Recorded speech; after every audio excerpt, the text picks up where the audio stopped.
Hello everyone. Today I want to show you another oil processing still. Now it's our speed.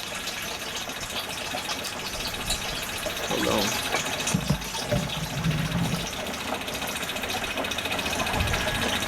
It's a stream. It's the stream pulsating a little bit, but it's not a big trouble. Now there's a couple of innovations with this still. Now we're running at 437. I'm trying to decrease temperature a little bit by increasing the supply of the oil into the machine right here. 440. Anyway, here we've got some waste removal.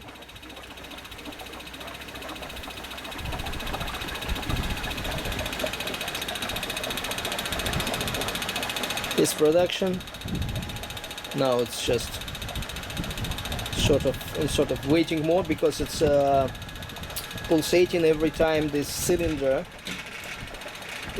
fills up. It cools down the next portion of the distilled oil.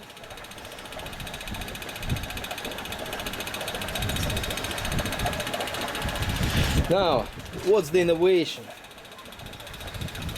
Here you've got a bottle. It's a plastic bottle. It's filled up with a mixture of water and urea, and urea is neutralizing the gases that may contain some sulfur. So it's a sulfur neutralizing agent. Plus here we've got some light fractions that also formed in there, and we don't need them in our diesel fuel. So it's everything gonna stay in this bottle. Then we've got a filter with absorbent, and everything goes into the vacuum pump. In this case it's a small refrigerator pump, and I've got this cooler. It's just an experiment, but it sounds like it works okay. It works fine.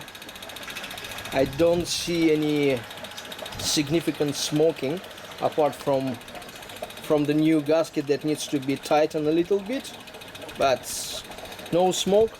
I wouldn't say there's no significant smell like it's used to be. So we're fighting with some methane gas or whatever, so making the production more clear, more ecologically friendly.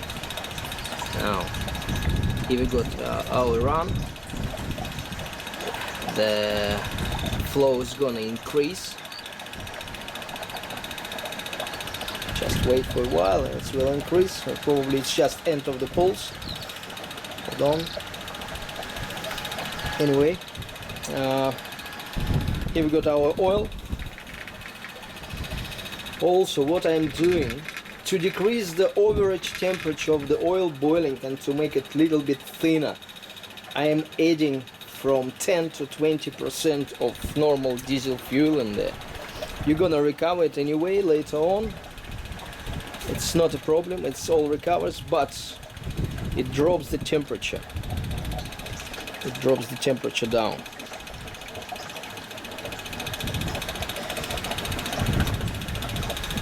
Okay.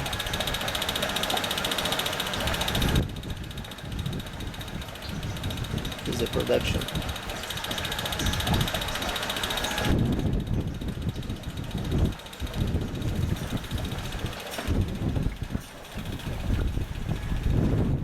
Here's the machine.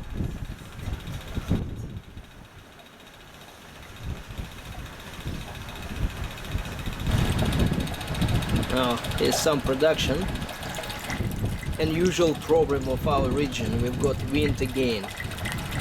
Every time I'm making some videos there's a bloody wind. Every time I'm trying to test something there's a wind, but it's okay, it's fine, not a problem. Wind is not the rain. Tomorrow's gonna be rain. It's either rain or wind. Yeah.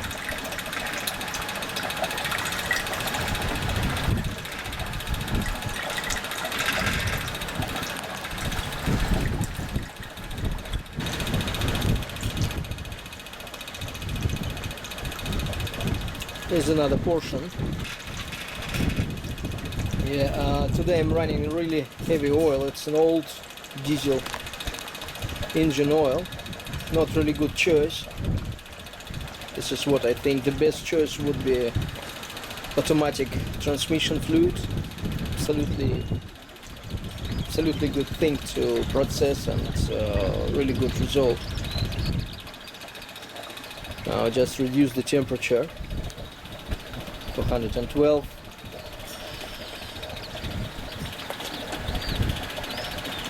We got some waste coming out there.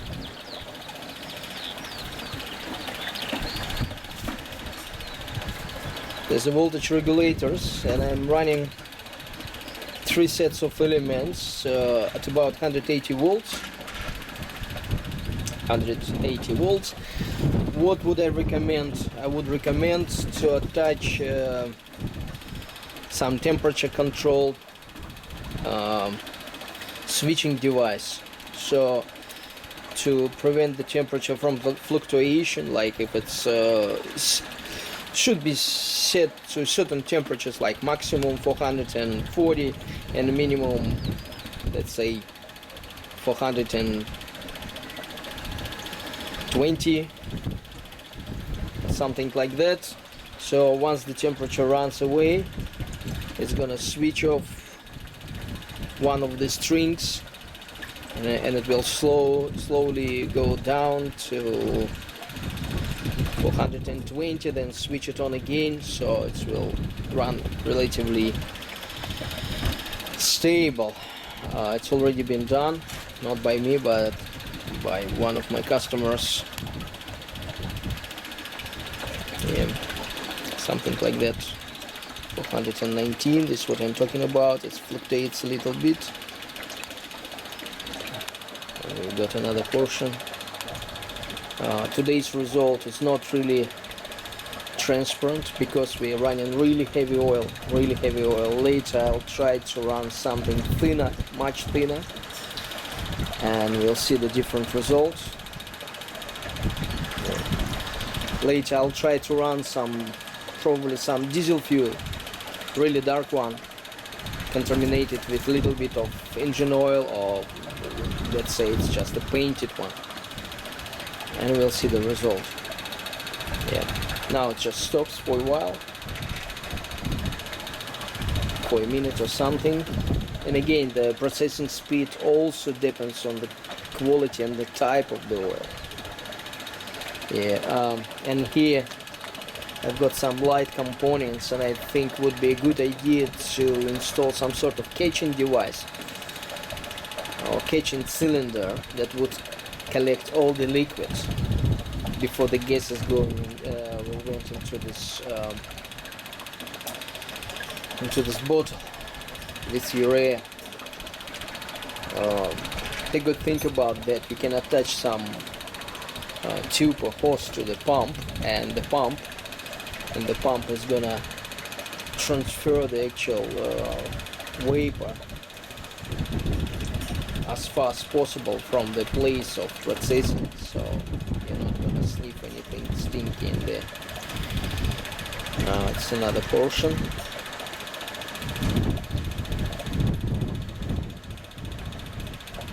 It fills up the cylinder and it empties down every time.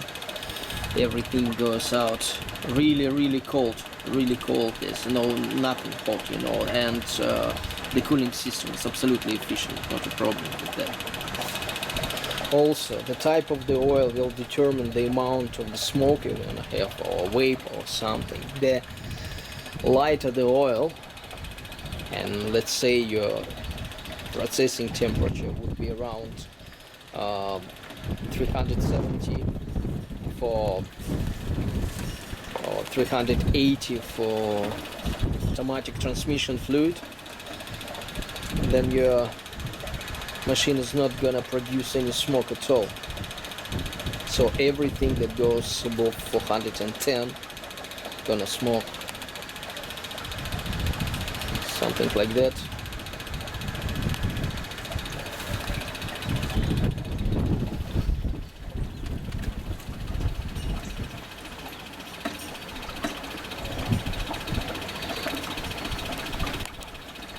So we're removing about 20% out of total amount supplied into the machine to make sure that no any oil additive gets into our final product.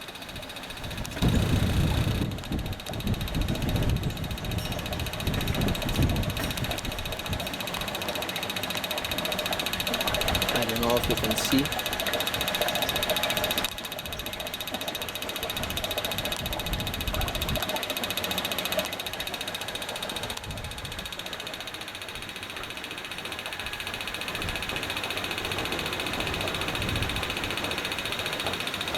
So we're burning the gas.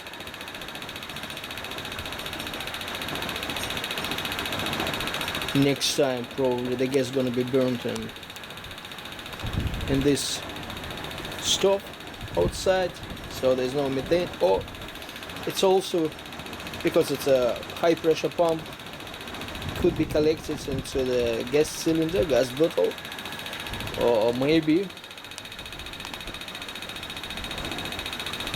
used as a source for synthetic fuel to make a syngas and then tune it into methanol, and then there's possibility to convert methanol into petrol or diesel.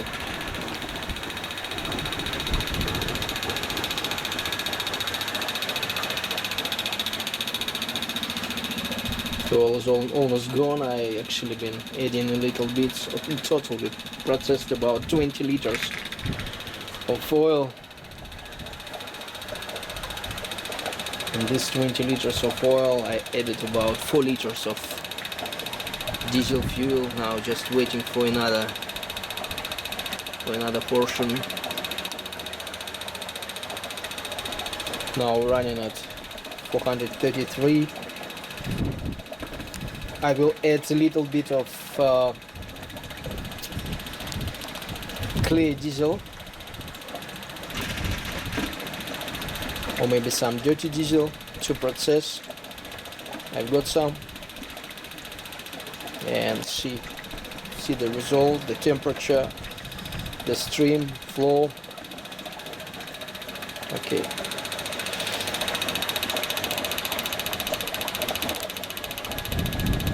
Processing there. Okay.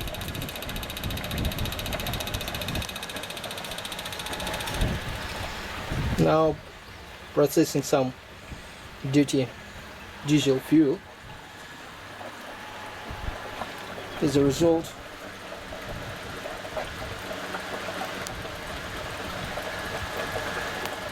so the red fuel can be processed the same way to get rid of pigment. It's still darkish because I just switch it onto the diesel processing after the oil. I didn't wash it, didn't clean it. It's all. Now is our temperature. There's another portion. Each portion approximately 1 liter. Takes a couple of minutes to replenish. So I have to be careful not to spill too much, because there's some spillage on the concrete already.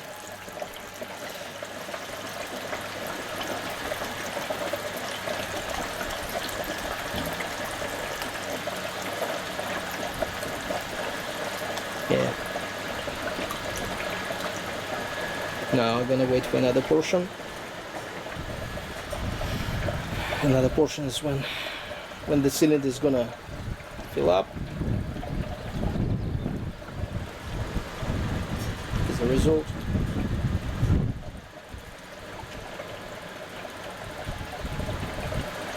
okay, I need to replace the glass, otherwise I'm gonna get everything on the floor. Carry on some diesel processing. The diesel processing is much faster than the actual oil processing. The automatic transmission oil processing is approximately the same fast as the dirty diesel one. Gives really good results. I've been processing the less favorable type of oil today. It's been a diesel oil. I just needed to get rid of it. I don't like the diesel oil anyway. It takes time. It's thick. It requires high temperature.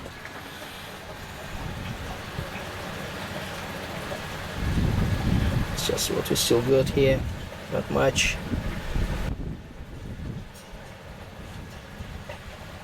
I do this run just to clean the machine up and show how the light oils are gonna be processed, what the speed.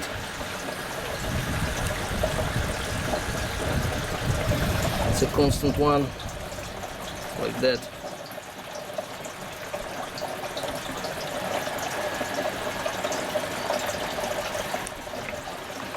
And again, it's all about the feedstock, whatever type of oil you're about to process.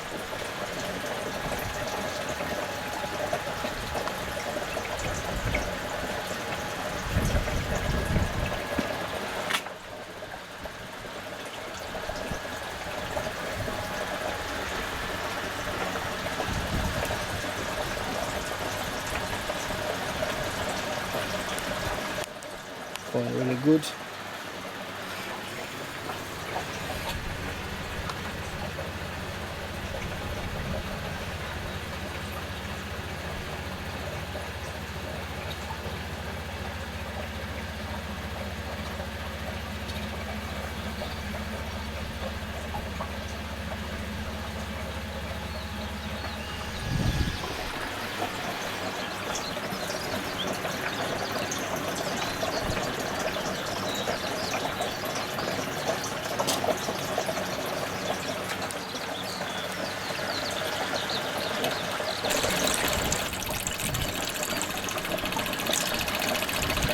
So now steel is clean, and this is the type of diesel fuel that we can produce on this unit. Just use it for the bleaching,